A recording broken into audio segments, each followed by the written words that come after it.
লিটন কুমার দাসের ইনজুরির কারণে আফগানিস্তানের বিপক্ষে টি-20 সিরিজে বাংলাদেশ দলে ডাক পেয়েছিলেন সৌম্য সরকার, কিন্তু সংযুক্ত আরব আমিরাতের ভিসা না পাওয়ায় তার আর খেলা হয়নি আফগানদের বিপক্ষে। এরপর ঘরের মাটিতে ওয়েস্ট ইন্ডিজের বিপক্ষে ওয়ানডে স্কোয়াডে তিনি ডাক পান এবং সেই সিরিজের 3 ম্যাচে তিনি একাদশে ছিলেন। দুটো দুর্দান্ত ইনিংস তিনি খেলেন, এর ভেতরে একটা ছিল 86 বলে 91 রানের ইনিংস, অল্পের জন্য সেঞ্চুরি মিস করেন তিনি, এবং আরেকটা ছিল 89 বলে 45 রানের ইনিংস, এবং 3 ইনিংসে তিনি 140 রান করেন। নিশ্চয়ই সেই উইকেটের কথা আপনাদের খেয়াল আছে। অসম্ভব স্লো উইকেট ছিল, প্রচন্ড রকম টার্ন ছিল, প্রচন্ড রকম স্পিন হচ্ছিল। সেই উইকেটে সৌম্য সরকার 3 ইনিংসে 140 রান করেন, কিন্তু তাকে ওয়েস্ট ইন্ডিজের বিপক্ষে টি-20 সিরিজে বিবেচনা করা হয়নি। এরপর আমরা দেখলাম যে ঘরোয়া ক্রিকেটে সৌম্য সরকারের ব্যাট হাসছে, তিনি রান করছেন। একটা ম্যাচে তিনি 92 এবং 71 রানের ইনিংস খেললেন খুলনা ডিভিশনের হয়ে চট্টগ্রামের বিপক্ষে, এবং এই মাত্র কয়েকটা দিন আগে তিনি 186 রানের একটা ইনিংস খেলেছেন খুলনার হয়ে ময়মনসিংহের বিপক্ষে। তার মানে হচ্ছে যে সৌম্য সরকার এই মুহূর্তে ইনফর্ম ক্রিকেটার। ওয়েস্ট ইন্ডিজের বিপক্ষে 91 করেছেন, ডোমেস্টিকে 186 করলেন। 4 বছর পর বাংলাদেশের ফার্স্ট ক্লাস ক্রিকেটে তিনি সেঞ্চুরির দেখা পেয়েছেন।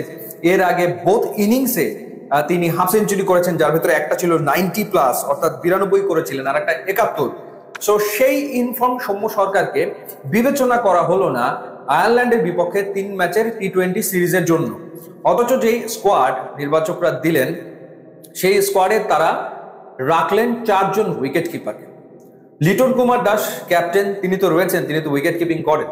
এরপর জাকের আলী অনিক তিনি রয়েছেন, নুরুল হাসান সোহান রয়েছেন, এবং মাহিদুল অঙ্কন তিনিও আসলে উইকেট কিপার ব্যাটার। সো 15 জনের যে স্কোয়াড, সেই স্কোয়াডের ভিতরে 4 জন উইকেট কিপার ব্যাটারকে নির্বাচকরা রেখেছেন। কেন, কি কারণে? লিটন কুমার দাস নিশ্চিতভাবে ক্যাপ্টেন, তিনি থাকবেন, তিনি উইকেট কিপিং করবেন। তো সেই ক্ষেত্রে এই যে বাকি 3 জন, তারা তো মূলত ব্যাটার হিসেবেই খেলবে। সো মূলত যদি তারা ব্যাটার হিসেবে খেলে, এই মুহূর্তে ইনফর্ম কে, রানের ভেতরে থাকা ক্রিকেটার কে? জাকের আলী অনিক, মাহিদুল অঙ্কন, নুরুল হাসান সোহান, নাকি সৌম্য সরকার? কে আসলে? তো কেন, কি কারণে এই বিবেচনা করা হলো সেটা আসলে বোধগম্য হচ্ছে না। এবং এক্সপিরিয়েন্সের কথা যদি বলি, সৌম্য সরকার এই 3 জনের চেয়ে অনেক বেশি এক্সপিরিয়েন্সড ক্রিকেটার। তো সামনে যেহেতু একটা টি-20 ওয়ার্ল্ড কাপ রয়েছে আর কদিন পরেই, যেহেতু সৌম্য এই মুহূর্তে রানে রয়েছে, ওয়েস্ট ইন্ডিজের এগেনস্টে হোয়াইট বল ক্রিকেটের একটা সিরিজে তিনি একটা 90+ ইনিংস খেললেন, যেটা সেঞ্চুরি হতে পারত, একটা অলমোস্ট 50 ইনিংস খেললেন। তাকে আয়ারল্যান্ডের বিপক্ষে এই সিরিজটাতে খেলানোর একটা দুর্দান্ত সুযোগ ছিল সিলেক্টার্সদের, এবং দেখা উচিত ছিল যে সৌম্য কি অবস্থায় রয়েছে।